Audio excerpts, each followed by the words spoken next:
The most valuable things that I've learned in addiction treatment, I've learned from my patients. 100%, no question. They know what they're talking about. They are the ones using the substances. They're the ones feeling the withdrawal. I don't care what the book says. I don't care what the other doctors or nurse practitioners say. It's just, nope, they are the experts. You're listening to Narcotica, a podcast giving you the straight dope about drugs and the people who use them.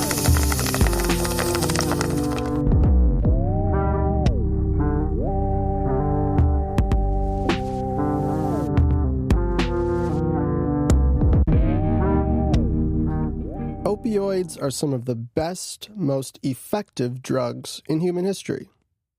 Without fentanyl, morphine, things like surgery, cancer treatment would be very different and very painful. Where would human society be without these drugs? I think we'd be pretty fucked. Of course, opioids have a pretty well-known side effect. Take too much and it could halt your breathing. This is basically how every opioid overdose becomes fatal.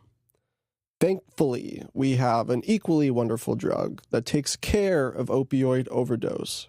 That's called naloxone. We've talked a lot about naloxone on the show in the past, and you can browse our archives and all of our writing to learn more about it.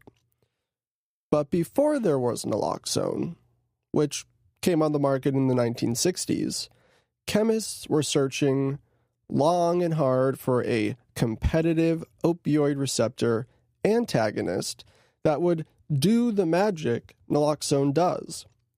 Tinkering with these opioid antagonists was part of a broader project to discover a, quote, non-addictive pain reliever, one that didn't cause respiratory depression or addiction or even physiological dependence.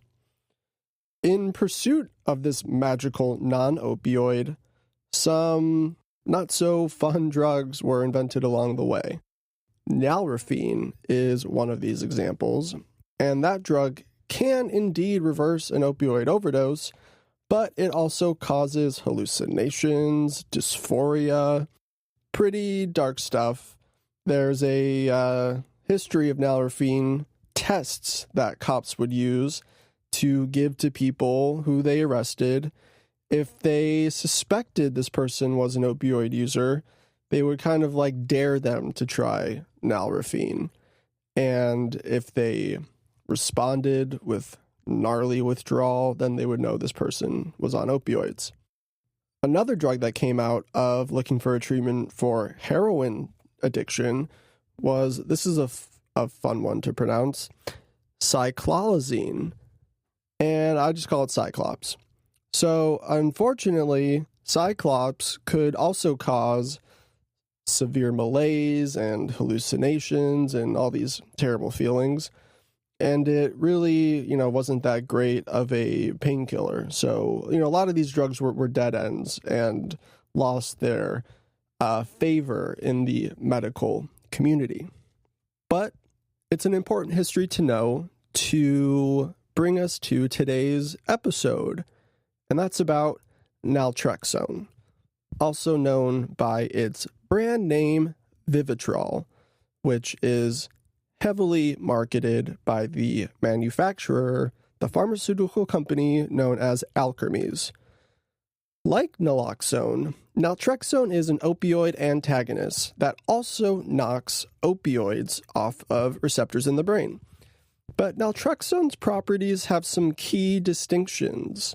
Naltrexone is typically, used in the form of a long-acting monthly injection for opioid use disorder. It can also be used in the form of a daily pill to treat alcohol use or some other compulsive behaviors with pretty shoddy success rates if you look at the scientific literature.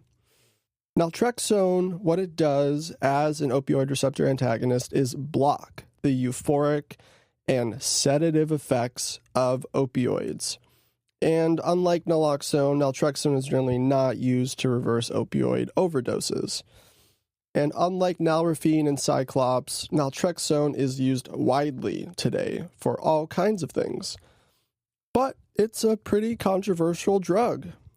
A lot of ambivalence around this drug, especially among people in harm reduction and abolitionist communities. There's people who have taken naltrexone and say that it saved their life, and there's others who think it's way overused and way less effective than drugs like methadone and buprenorphine. So when you bring up naltrexone in certain spaces and in front of certain audiences, you're bound to get a lot of different kinds of heated responses. And so we're going to run through all that for today's episode. And I'm Zach Siegel, co-host of Narcotica, your friendly drug journalist. We'll be on a ride, round and round, talking about naltrexone. And we're going to take a long, hard look at this drug and why this drug is so divisive and polarizing, and what role it should or shouldn't play in addressing the current public health emergency of polysubstance overdoses. So that's really what today's episode is about. And before jumping into everything, there's a few housekeeping and things I'd like to get out there. So you might have heard that Narcotica, the podcast, has merch. And you can check out this pretty sick stuff. We've got mugs and shirts and all kinds of things at narcocast.myshopify.com. and get some cool stuff. We will place this link and everything else in the show notes. We also have t-shirts, we have stickers. So check it all out.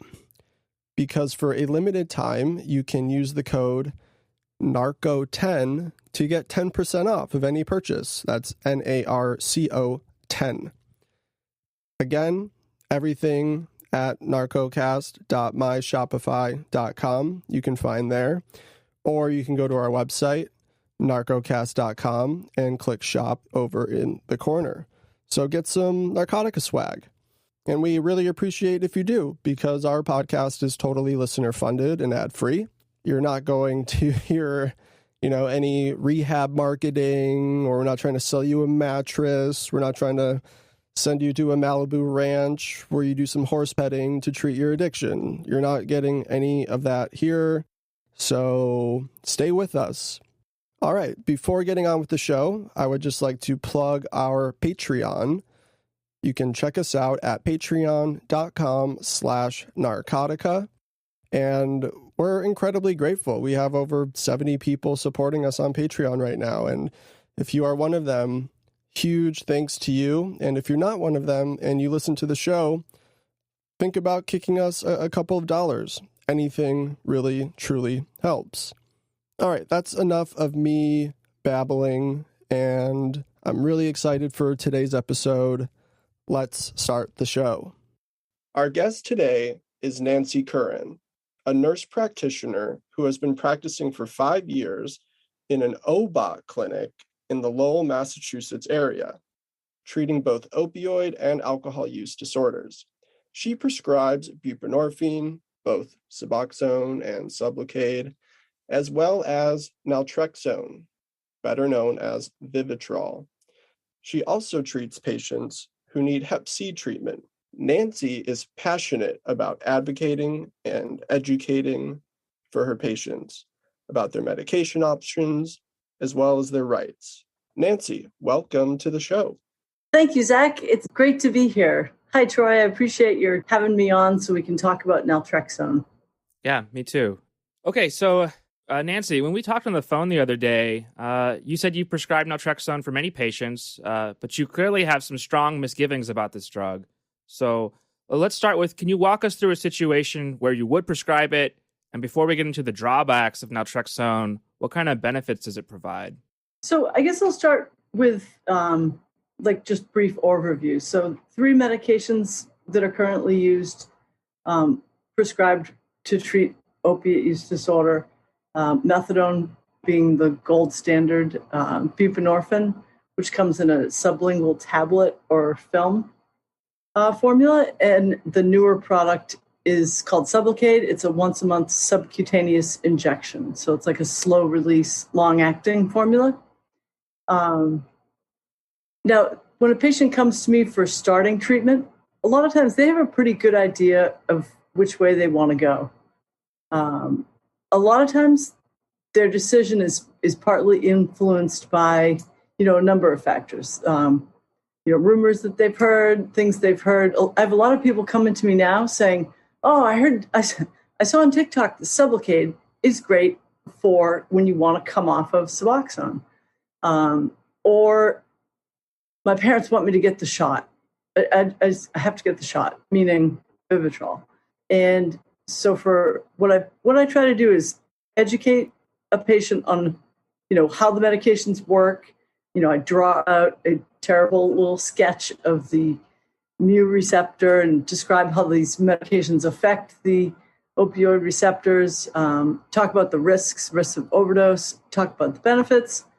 And then depending where the patient is at, sometimes ideally they're at a crossroads where they can go either way toward if they want naltrexone or Suboxone. But like a lot of people know, there's a very lengthy induction period to start Vivitrol. You have to wait, this was 5 years ago, 7 to 10 days after your last opioid use or Suboxone. And that's become closer to 10 to 14 with the longer lasting life of the fentanyl that's out and about today, at least in my neighborhood in the Lawrence-Lowell area.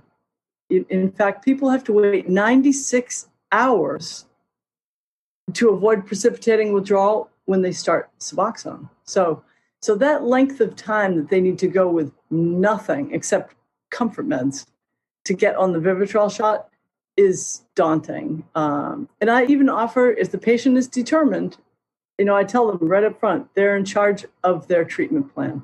So I'll educate them. I'll tell them what I would recommend, but they're ultimately the ones that decides which way they want to go. I've had patients halfway through the week call me and say, "Nope, I'm out. Just send in that Suboxone prescription. I can't do this for another 7 days." And that's totally fine. So at any rate, now benefits of Vivitrol. For some people, it's seen as more convenient because it's a once-a-month shot. It's a shot they get in their glutes once a month. It is safe and clinically acceptable to give it after 21 days and not wait the 28. This is something I strongly recommend for my patients that are going to start Vivitrol for opioid use, simply because the risk of overdose is far greater after you pass the 2-week point, because they can overcome that blockade and quite easily overdose. What else? A lot of patients see the fact that they won't be physically dependent on naltrexone or Vivitrol. They see that as a huge draw. And what's particularly tough for me is the younger folks, like say, under 28, early 20s, younger folks are like, can't fathom the idea of being on a medication for the rest of their life. They're like, no way. Like, they're just 5 days in detox. I'm good. And it's really hard to be like, yeah, but someday you're going to be on blood pressure medicine. And at any rate, the lack of physical dependence is a big draw. Those are the benefits to naltrexone. And I typically, honestly, spend most of my time when I'm talking about Vivitrol, reviewing at length not only the induction period, but the risks of overdose, which are, many and significant. Yeah, it seems like that waiting period is a really critical time, because not only is your tolerance going down, I mean, that's really difficult to get through. I mean, we don't have to tell people on this show that quitting opioids is hard. What's tough is when someone gets out of detox and they are told from the facility, go right to the clinic. You can get your Vivitrol shot. And it's like, they've been on a methadone withdrawal protocol, so they can't get Vivitrol. Even if they had done like a clonidine Librium, no buprenorphine, no methadone for the acute detox phase, that was the previous 5 days. So it's too soon. And that's heartbreaking, because you can just see the disappointment, in the patient's face, because they thought, this is it, they're going to get the shot and everything will be okay.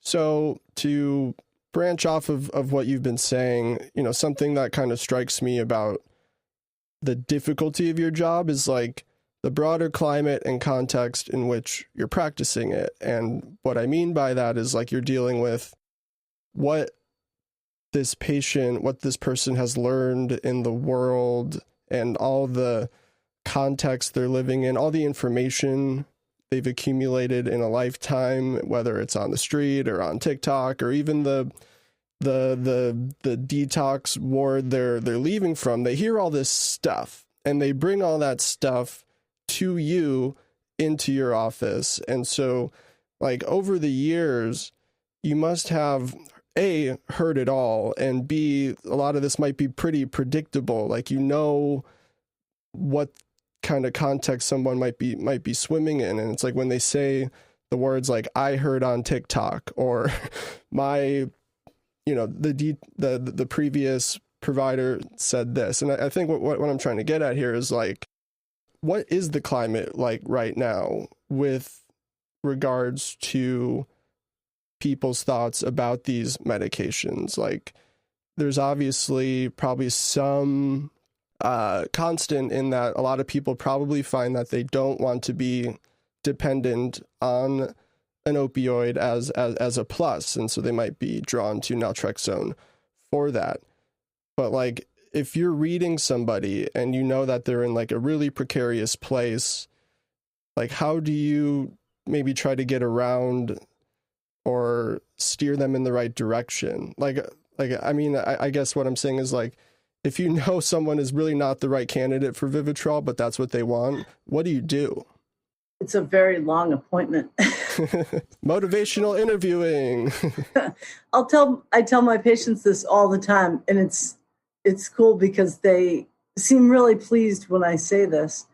Before I was to get to the nurse practitioner was, just about 11 years of college, like half a doctorate and most of it part-time. I tell my patients that literally everything, the most valuable things that I've learned in addiction treatment, I've learned from my patients. 100%, no question. So they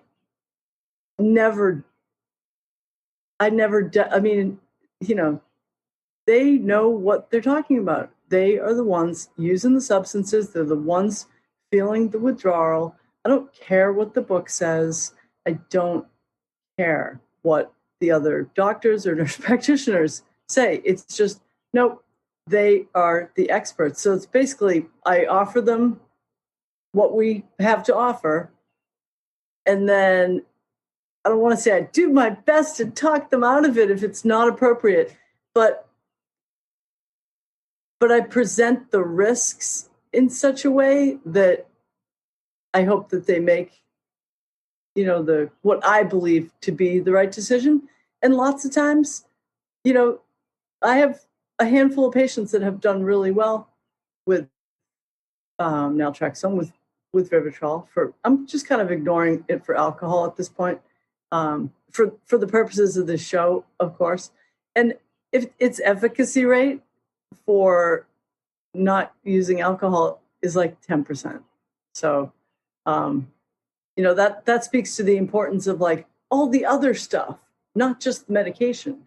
And that is what is so frustrating with naltrexone, is the belief, partly by the users, but really heavy duty by the rest of the world, the family, the parents, the spouses, that it's like, you just get the shot and you're good. I shared a sad anecdote with Troy yesterday that I had a patient for a long time, years, probably the whole 5 years that I've been in practice.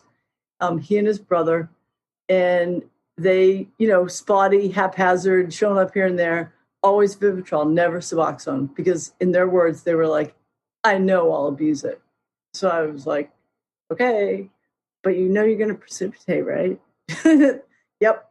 They were like, not a problem. And off, they went. And so one of these young men did overdose and die this summer.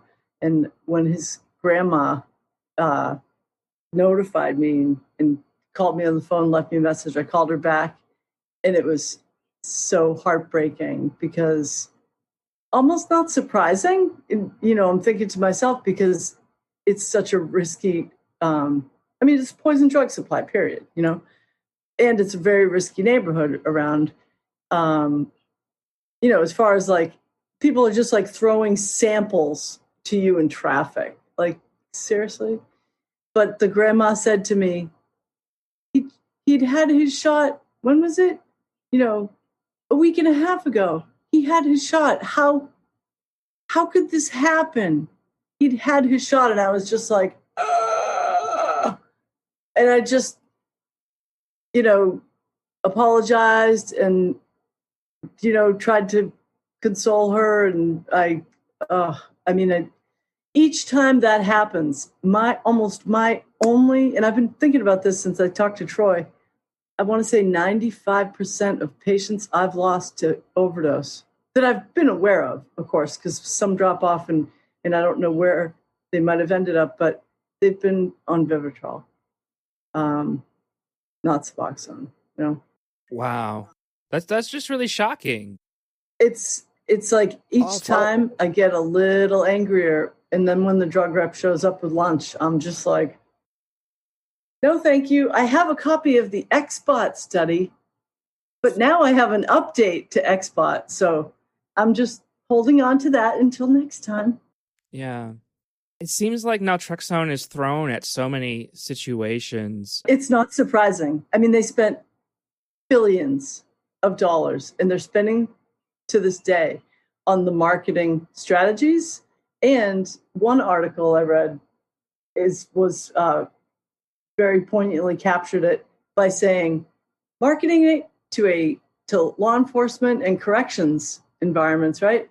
Captive audience, right? So you want to behave, you're getting out of jail, you're going to get your Vivitrol shot on the way out. Never mind that leaving jail puts you in and of itself. Yeah. Being released from jail, you're at 120 times higher risk of overdose. Captive audience, and really like a double meaning. It's just immoral, period. I'll say it's fucked up. I don't think you should, I don't care what the drug is, I don't think you should be marketing to cops, because what the fuck? They're cops. Exactly. And nothing against cops or anything necessarily, but like, they don't prescribe drugs, they have a different role. Let them do that. Like I said to a probation officer once that came for like a lunch meeting, because law enforcement is not allowed at the clinic during any open hours at all whatsoever for, reasons to not make our clients feel uncomfortable. And one of the POs said, hey, could you guys let us know, like notify us of, when drug test results come back? And I almost fell out of my chair and just said, yeah, no, like 42 CFR, the federal privacy ruling that's above and beyond HIPAA, which I'm sure you're well aware of, that would absolutely prohibit that unless we had signed permission. And so many times we do, of course, because we do have to share results at the patient's request with their POs, with DCF, what have you.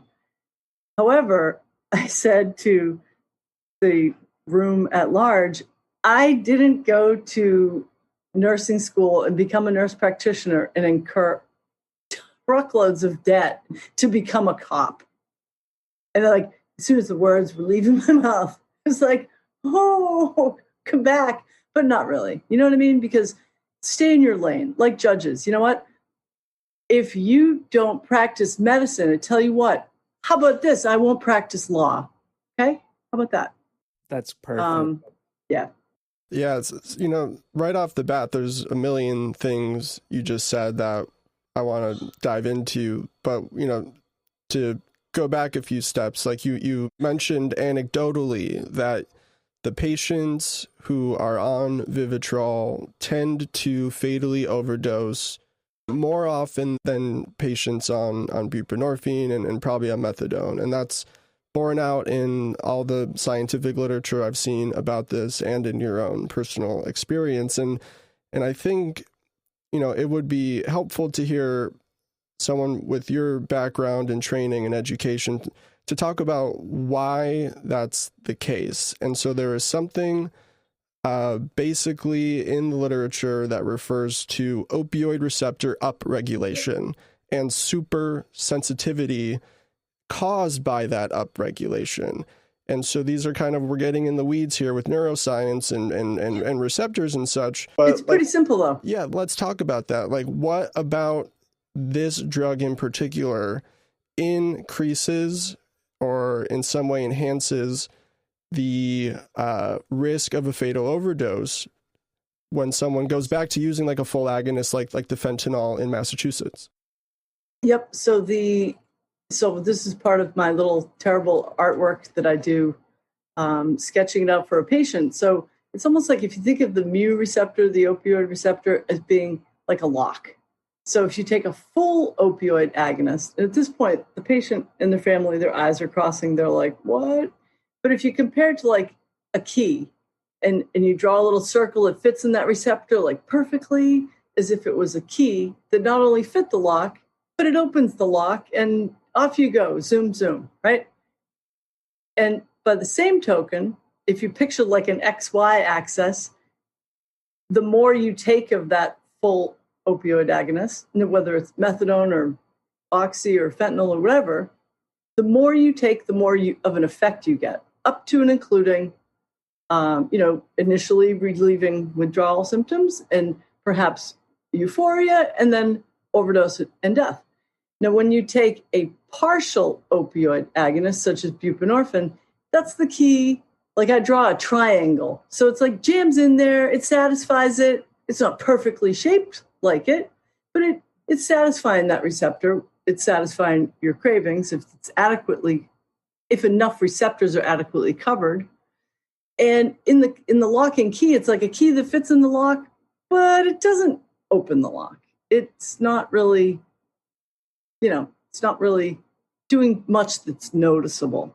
And in the XY axis, if you picture it as you're taking more of the buprenorphine, up to 16 milligrams, you get a little bit more of an effect, a little bit more of your receptors are covered. Above, it's got a ceiling effect, 16 milligrams. So beyond 16 milligrams, you're not really getting much of anything. So now, number 3 is naltrexone. So the third example that I sketch out, and I kind of draw that sort of like super glue covering those locks. So nothing's getting in those locks. However, enough, depending how many weeks in to the shot you are, if enough full opioids are introduced, they can rip that super glue right off, flood the receptors, and that's what leads to the overdose. So the overdose is, that's part of the reason with getting out of jail or coming out of treatment where you have nothing on your receptors, nothing resembling an opioid on your receptors, either buprenorphine or real opioids, is they're wide open and they're going to just suck up all that incoming opioid. It wasn't quite so drastic before the advent of this fentanyl that's out and about. And so I find that's really helpful for patients, and not to say like, oh, being on Suboxone gives you protection against overdose. But this is where if they're still conscious, this is where I explain about how the affinity, so if buprenorphine has a really strong grip on your opioid receptors, a stronger grip, a higher affinity, in fact, than any other opioid except for your like hospital grade fentanyl. So like musical chairs, when those musical chairs, those receptors are all nicely covered with adequate amounts of buprenorphine, in comes some oxy or some fentanyl, and ding, ding, ding, kind of bounces off. It's not really you're not really gonna feel a heck of a lot, maybe a little. Most folks say, oh my God, that was a waste of $40. But like I had to try it. And Sublocade, and we'll talk about that separately if you want. But in Norway and Finland, they're starting research studies exploring the potential protective effect of Sublocade, preventing or giving a little protection against overdose, which is something naltrexone cannot claim, and it can't ever claim that because of the way the receptors, because science says.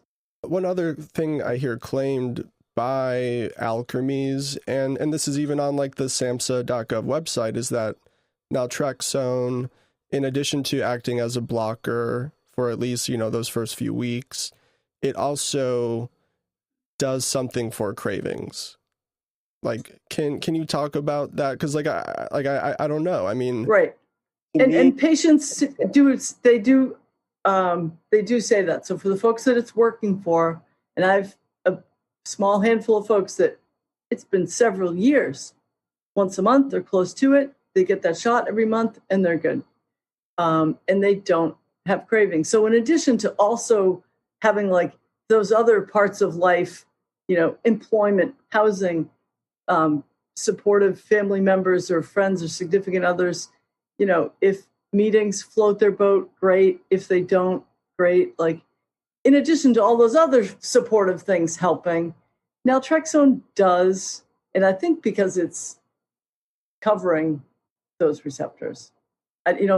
The biological reason, I can't answer that.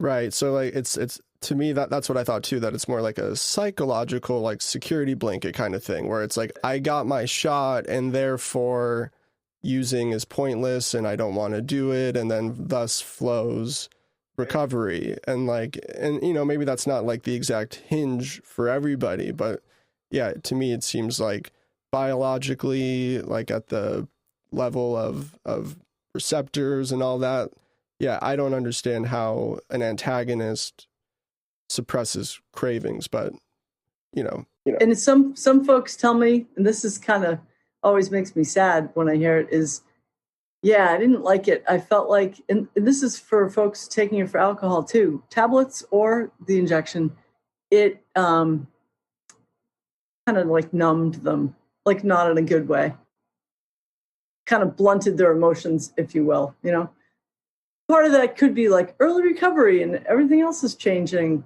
But either way, like people are like, I don't like feeling like a blob, Yeah, Maya Salovitz has written about the maybe the anhedonia perhaps as a side effect. Yes, exactly. That's the exact word for it. Where, yeah, our bodies naturally produce opioids that lock onto our receptors. And if that receptor is totally blocked, covered in super glue of naltrexone, then yeah, even the natural, like feel good, organic kind of opioids, they're not getting on those receptors either. And like, it makes me think about exercising and working out, or like a runner's high. Maybe you can't get a runner's high if you're on naltrexone, because right. Like, is it muted a bit, Yeah, so that's fascinating. Yeah, and those side effects, like I think, can also affect sexual function. So here's the thing with Vivitrol, not so much a complaint. Buprenorphine, occasionally that is a complaint, and that's probably because it's a partial opioid agonist. The same way, whether it's sexual function or things like constipation. If someone found real opioids to be constipating, sometimes they'll also find Suboxone will do that too. And the same token, when I ask folks about what time of day, how do they like to take their dose, of Suboxone, and I'll say to people, a lot of people find don't take it much after say 6 o'clock at night or something, because some people find it keeps them awake at night. And so these are the folks that like someone will say to me, oh yeah, that's how, real opioids kept me awake, because that's how my wife always knew that I relapsed, because I'd be up cleaning the kitchen at midnight, and those are the patients who avoid taking their Suboxone too late in the day, because it can give you just a little bit of an energizing effect. So, but the side effects, adverse effects, Vivitrol, a very grave potential adverse effect, rare, but possibility is that it could make you feel suicidal or extremely acutely depressed, like a new onset, deep, dark, heavy depression. So that's something that we ask patients about at every visit, just to make sure, as rare as that is, that none of that is happening. I just had like one more follow-up on that last thread there, which with buprenorphine or like all opioids also, like at least in men, suppress testosterone. And so I wonder for, like, say you've been on buprenorphine for several years, maybe this person might, if they're a man, like maybe they need a testosterone supplement to kind of correct for the low sex drive, or the studies do show that's a possibility, not super prevalent. But I do have a few folks who have explored that when, they're in like maintenance mode and they're like cruising along and they're doing great, but they're like, this is really kind of frustrating. And they have found that supplementing with testosterone, so they, I recommend that they visit their primary care who can have those labs drawn and prescribe the testosterone if they believe that it's appropriate. Okay, this is all really interesting, and these side effects can be a little concerning, but it seems like they can also be mitigated. But because naltrexone seems to be thrown at so many different conditions, it's often prescribed off-label, which on the surface is fine. Many drugs are prescribed safely off-label. My favorite example is ketamine, which is prescribed off-label for treatment-resistant depression. But with naltrexone, it can be prescribed for a lot of random stuff, it seems like. I mean... Yep, I did a little research last night, and I was like, what? So first and foremost, and again, these are like low-key, unusual, perhaps new, not well-known, not well-proven, for sure. Yeah, exactly. That's kind of what I wanted to bring up some of these first. Like, we mentioned alcohol, but I've also heard it being used for meth addiction. It was invented for alcohol. In 2006, naltrexone was invented for alcohol. And then they stumbled upon the fact that it was effective for opioids. Off-label uses, weight loss. When I think Contrave, it might be the brand name. It's like mixed with Wellbutrin, higher than typical doses of Wellbutrin. Also, the generic is bupropion. OCD, so for obsessive or compulsive behaviors, and not a lot of successful studies showing that, meaning the compulsive behaviors seem to abate and then come back, and then they increased the dose and they abated and then they came back.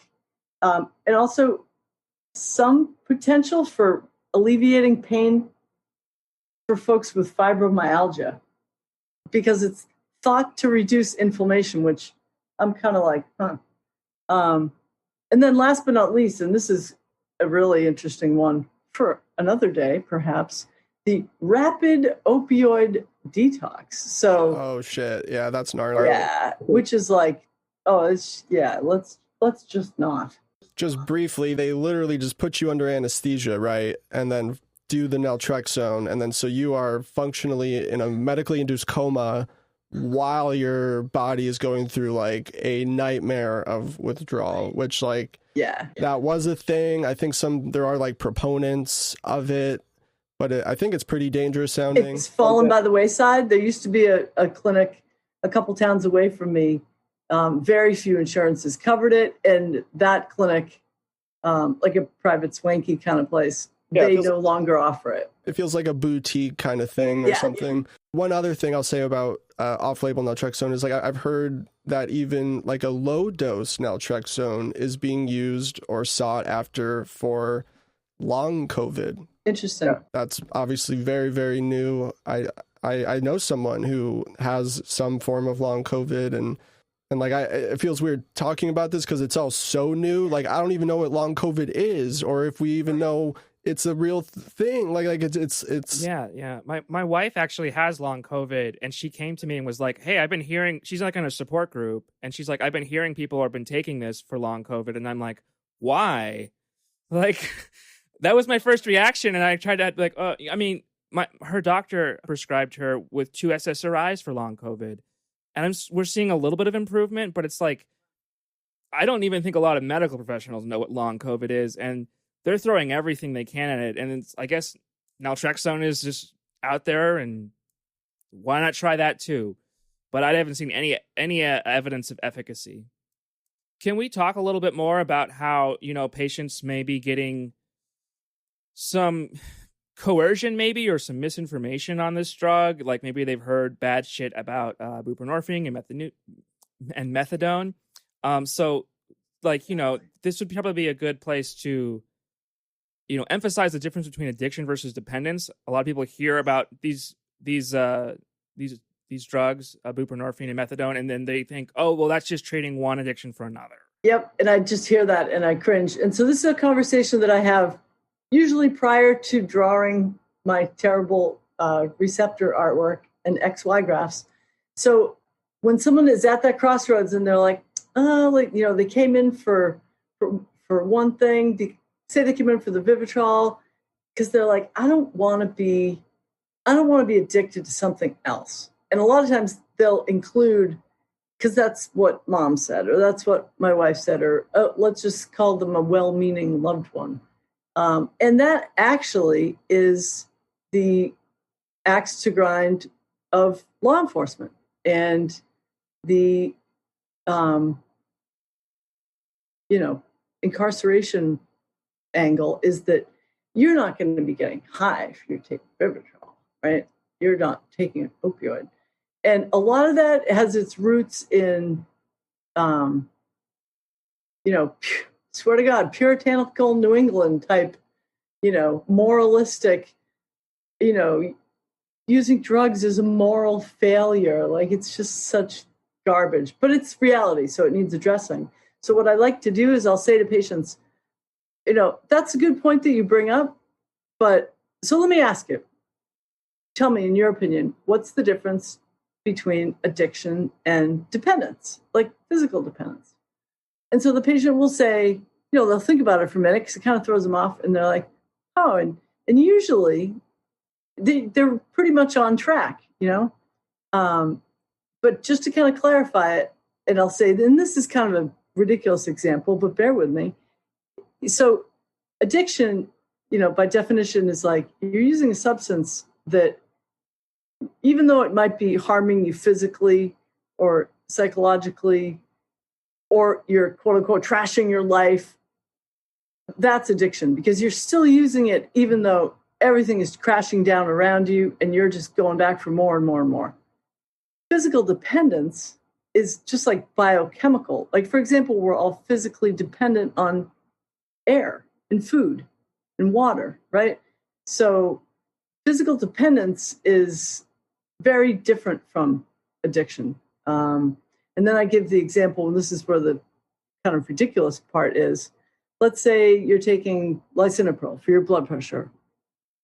Well, your body is physically dependent on that to keep your blood pressure within acceptable, safe parameters. If you suddenly just stop taking your blood pressure medication for whatever reason, most times your blood pressure is going to start going up to possibly unhealthy levels.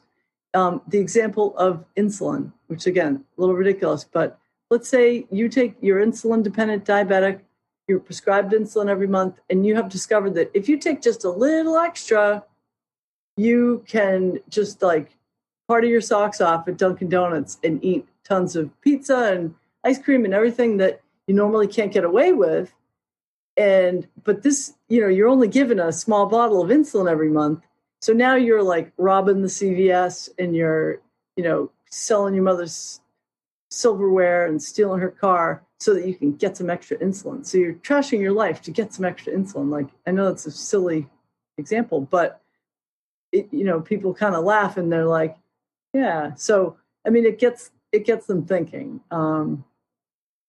And I think there's a statistic that 3% of substance users report that buprenorphine is their substance of choice to abuse. So That was a pretty small number, you know? And then everyone always says, oh, yeah, but I know this guy, everyone at the methadone clinic, I don't know if they're on too much or what, but they're always looking like they're half asleep and everything. And I don't have any personal experience working in a methadone clinic and, prescribing it or on that end of it. So I don't have a lot to offer in defense of it. But I do say that, you know what, for some people, I mean, it's great that people have a choice, right? So for some people, methadone is like the old gold standard of opioid replacement. It is exactly right for some people, you know? It's also super inconvenient, and you have to like jump through hoops like you can't even imagine to get methadone. You know, you can't tell me anybody that is riding a bus around the state of Maine for 4 hours a day because they don't have transportation to get to the methadone clinic. You can't tell me that like they're probably not enjoying that. You know what I mean? But at any rate. But all of this really bleeds into when patients come to you and they're like, well, maybe I should take Vivitrol instead because there's all this stigma against these other drugs. Exactly. So I do my best to, like I said, like educate them on, you know, how it works and the differences between the full opioid agonist, whether it's methadone or fentanyl or oxy, the partials of buprenorphine and the naltrexone. And I really don't mince words when it comes to the statistics and the facts about Vivitrol. It doesn't hit the mainstream news, right? It doesn't hit the mainstream news that recently the Alchemies, within the past 12 months, they were raked over the coals because they were lost a lawsuit in which several different inmates had died from overdose upon release from jail, given Vivitrol, and their families sued the company for lack of adequate warning labels on the product, and they lost big time. So the warning labels have gotten larger, but it's still like it's pretty interesting in Massachusetts because we recently, a couple of years ago, started continuing your MAT if you were incarcerated and you were prescribed either methadone clinic or Suboxone. They now continue it in most of our county jails, and the state prisons are doing it too. But I'm not as familiar with their parameters. But it was up to each county. So like all the counties in Massachusetts except Worcester County did this until they were forced to do it by the Department of Justice ruling in April. So that now they're like, oh, okay, we're going to do it as soon as we can. So they're in a super rush. Like this is the sheriff who's been in charge of this county, largest county, I believe, in Massachusetts for decades, right? This is a guy who doesn't believe in distributing Narcan because it encourages drug use. I just can't even, Ugh. But, I mean, these are all some of the little smattering of facts. As appropriate, I share with my patients. And I have, like, the best time having, like, cool handouts. Like the Department of Justice finding Suboxone patients were discriminated against in various agencies throughout the country, Indiana Board of Nursing, and I flipped the handout over. And I'm like, at the very least, if you can't sleep, just read this at bedtime and it'll just knock you out. But on the reverse of the page is Massachusetts trial courts. So they were found guilty of discrimination violating the civil rights under the American with Disabilities Act. So this refers to the drug court judges in their each little fiefdom who can say, nope, no Suboxone in my courtroom, or Suboxone or Vivitrol. But more often than not, it was no Suboxone. So it's interesting. Eventually, that it's interesting to see the landscape is starting to change, you know? Yeah, totally. What gets my red flags raising, or however we want to put it, is that there's just so much dark money and influence and trying to control this drug and push it onto people. And like, I'm like suspicious of naltrexone because of all that, and not necessarily because of its pharmacological property. Well, you should be, for both reasons. Yeah, there's just so much influence on this drug, and people are making so much money off of it. That makes me really concerned off the bat. But I was really liking what you were saying about how this sort of connects to this puritanical culture that dominates in America, which is like receiving pleasure from a drug is totally immoral. And, you know, if you take methadone or buprenorphine and you somehow feel a little bit high from it or feel a little good, or medical cannabis is another good example, because God forbid you take a drug and it gives you a little bit of euphoria along with it, because I'll never be able to wrap my head around that logic. Unless it's an acceptable drug, like your fat cat drinking his bourbon at the country club. Oh, that's okay. Yeah. Or the latte, grande, venti, whatever, super coffee, right? Get jazzed up on your caffeine. Yeah. It's okay. That's okay. But nothing else. Nope. Can't have any Adderall if you have ADHD that you were prescribed and diagnosed decades ago. Nope. You know, it's just, my God. The disturbing aspects of the marketing efforts of alchemies are like low-key criminal, period, 100%. Yeah. Like, they actually had a lobbyist, and they're like, oh, he's a mental health expert, advocate, they called him, Steve McCaffrey from Mental Health of America in Indiana. He was just advocating for his patients. And oops, come to find out, sorry, did I forget to tell you? I'm not even exaggerating. He's a paid lobbyist for alchemies, okay? So they had enough power and, you know, gazillions of dollars to have the word Vivitrol written into Indiana law. And there's like, that's like a thing that like you can't name a drug in the law, right? So then when people freaked out about that, this is 2015, 16, they were like, oh, okay, we'll take the word Vivitrol out. But they replaced it with wording directly from the Vivitrol marketing materials. Wow. From the pamphlets in my waiting room. Jesus Christ. Yeah. The non-addictive choice. It's not Suboxone. I mean, it might as well just say it's not Suboxone. It's ghastly. I'm embarrassed they're from Massachusetts, honestly. Right. Like the manufacturers of Vivitrol, alchemies, they are well aware of like the biases and the prejudices and the stigma, and like we're alluding to the puritanical culture and the death. They're aware of the deaths. Yeah, and they purposefully find an audience in things like in settings like law enforcement that are like already on board with the logic, and so there's also like cinema, there's also movies, there's 4 Good Days, and I'm gonna do a little bit of self-plagiarism here. I wrote about this movie, and here's like getting at what Troy said about like he doesn't, like you saying like you don't understand like the logic of that puritanical anti-pleasure stuff, and it's like, or like the hypocrisy about we're all dependent on coffee, but we can't be dependent on this thing.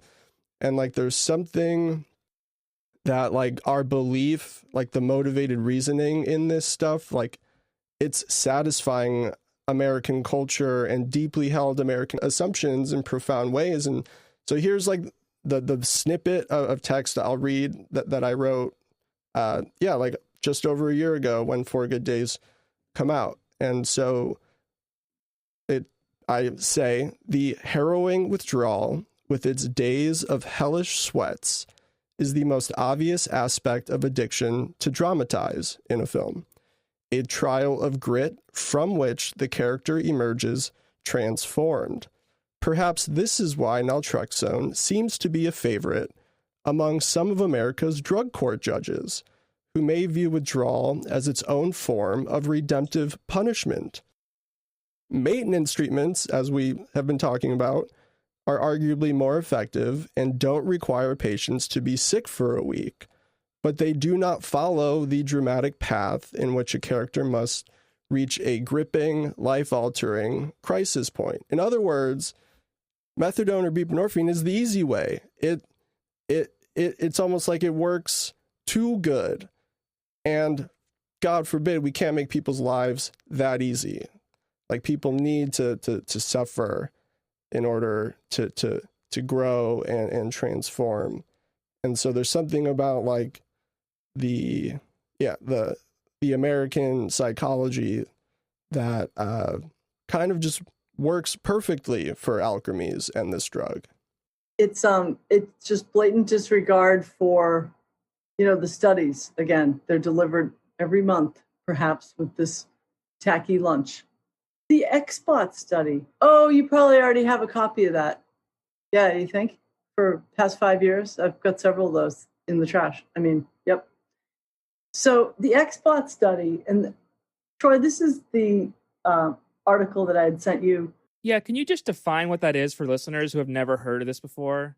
What is the XBOT study? Just to back up a step, when Vivitrol was approved in the U.S., and I wish I had the year for this, but Vivitrol was approved in the U.S. based on one efficacy study, one, that was done in Russia, which is extra interesting because buprenorphine and methadone are not allowed in Russia. So, that's just there's a picture of alchemies in the dictionary under that. It's crazy. But at any rate, in 2017, now we've got some real research. And it was called the XBOT. And I wish I knew where they got that catchy little name. But it wasn't statistically significant. But on the surface, it appeared as though Vivitrol was effective. I don't think you could really stretch it to say it was more effective than buprenorphine or methadone, but it was, the big problem was all the dropouts, because the induction period is so difficult to get that 7 to 10 days like we talked about. So that really threw a monkey wrench into the study, because 50% of the 28% did not complete the study. They could not get on the medication because it's such a rough 7 to 10 day induction period. So the study was full of holes, but alchemies felt that it was worth handing out constantly and being proud of, which was interesting. But at any rate, University of North Carolina took another look recently at the data used and published in that XBOT study. And when they reanalyzed it, they found something that they found really surprising. And that was that the XBOT study had missed several cases of overdose. And so I guess from a statistical perspective, in the data set, I'm reading directly from this article. This is from February 2022. In the data set, overdoses were captured in 2 different columns. The XBOT researchers had completely overlooked one of those columns. And it's a standard practice in drug safety science to look at keywords in both columns, evidently. So when the UNC team reanalyzed the data with those additional overdose cases, they found that the hazard of overdose was 2.4 times higher in the naltrexone group than in the buprenorphine group. And that was considered a statistically significant difference. And when the XBOT researchers were presented with this, they were like, oh yeah, we didn't count those. Oops. I'm guessing the loved ones of all those folks that died of overdose, they probably counted them though, right? You think? Yeah, they probably did. So much for the XBOT study. Yeah, and is this study used a lot? It is like handed over with a flourish in a colorful folder. Yeah, it's totally just manufacturing science. It's torturing data. Honestly, it's a waste of trees, for real. Yeah. It is. But that practice is so common in big pharma. We just did this episode about this. I heard that with the Alzheimer's drug. Yeah. Yes. But also, basically, this is standard operating procedure in big pharma to just be able to present this research that's totally taken out of context. And it's legal. It should be totally legal. Some of these pharma execs, some of these marketing reps, they should be in prison. I mean, not really for a carceral solution, but I mean, where else do you put them? They deserve to be held accountable. That's the way I like to put it. But it's legal what they're doing.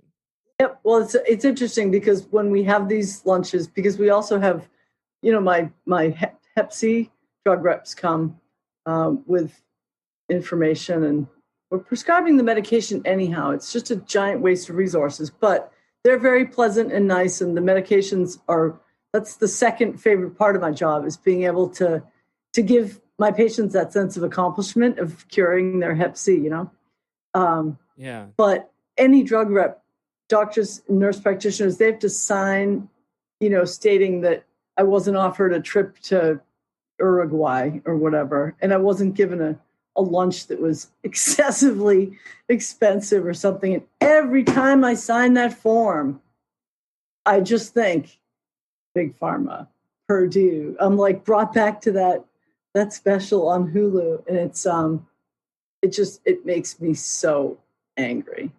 It's just. So you're saying like capitalism, markets aren't the greatest mechanism to solve an overdose crisis, decades in the making? Yeah. No.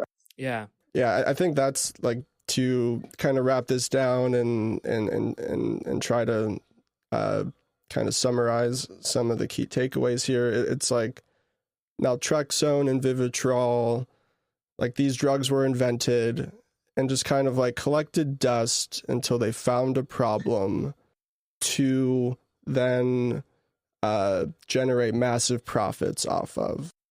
And yeah, there's something perverse about it and sick about it, and also just perfect for American healthcare, and even more perfect for, I think, both political parties and their non-response to this problem, where they kind of dilly-dally and dither and expect the private market to step up and take care of this. And it's like, we've got pharmaceutical companies, we've got this private healthcare system, they're going to solve this. And we're going to do what? Sue Purdue, sue the companies. And they'll put money toward treatment. Okay, that's great. How about paying for funerals? Yeah, that money is going to fucking fill potholes just like the big tobacco money did. Yeah, so it's really quite perfectly illustrative of how science is, meaningless, and how private corporations extract profit off of epidemics and pandemics and all the ills we're seeing. One thing we didn't talk about, and I know we're going over here, but diversion. That's a big plus with Vivitrol. Oh, yeah, yeah. And so the first thing, and I love this when I educate my patients, I'll be like, no, you've got my company, you have to bring your Suboxone wrappers back, and I count them, and we shred them. How humiliating. And I want to make sure that you're not diverting your Suboxone, of course, because that is how we demonstrate that we're responsible prescribers to the DEA and whatnot. However, the state of Vermont, and so I'll be like, make sure you always have proof of this prescription with you, whether it's the prescription bottle or baggie, or when you fill the script, you get an extra little piece, put that in your wallet, because that essentially is your get out of jail free card. Because if you don't have proof of the script, the officer's not going to call your pharmacy from the side of 93. You know what I mean? So yeah, the state of Vermont recently decriminalized up to 2 124 milligrams of buprenorphine, so 8 milligram films. You could have 28 of them without a prescription. You could have found them on a park bench, right? And it's been decriminalized.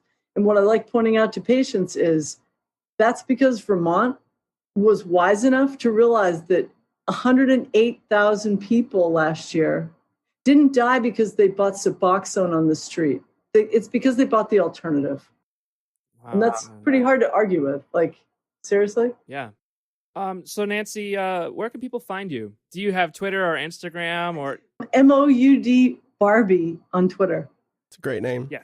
Okay, great. I have Instagram, but I don't really use it. I don't even know if it's my... We have Instagram. I haven't updated it in a while. I hate Instagram so much. Anyway. I post pictures of like my toast on Instagram. That's about it. Not even like avocado toast, just buttered toast. Twitter is, it's a mixed bag, but I've found some of the greatest new research articles and resources. Oh, yeah. It's just like awesome. I told Troy, I'm like, my goal in life now is you don't have to print the internet. Because I can't tell you how many of both of your articles just, gotta print them because I can't read on a screen or something. It's crazy. Although it does make for a nice handout for my patients. So I have like little stacks of handouts like, oh, help yourself. That's great. Yeah. Well, I'm really glad that you're doing what you're doing and thanks for... Oh my God, I love my job. I tell patients all the time, it took me until I was 53 years old when I started this 5 years ago that I was like, wow, I can't believe this took me this long to have a job that I can't wait to get to every morning. And then immediately I was like, wait a minute, I'm actually lucky I found that because some people never do, Yeah. But that's great. And this is a great conversation. I think this has been really informative. And we're not saying that naltrexone is bad or necessarily evil. I don't think a drug can be evil, but it's just not for everyone. And I don't think people have enough context about this drug. So thank you so much for coming on the show and helping people learn about this. All right. Thanks for having me on. Yeah. Bye, Nancy. Thank you.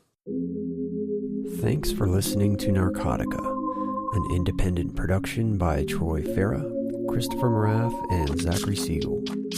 I'm your co-producer, Aaron Ferguson. If you like the show, you can find out more at narcocast.com and support us by joining our Patreon. Just go to patreon.com/narcotica. Patrons get free stickers, which are personally mailed to them, and can request a shout-out on the show. And now, Patreons can even get 30% off merch in our new store, which is at narcocast.myshopify.com. We have t-shirts and coffee mugs, one that says, "There are drugs in here," which is awesome. More stuff will be added soon. As always, we're so grateful to the folks that make this show possible.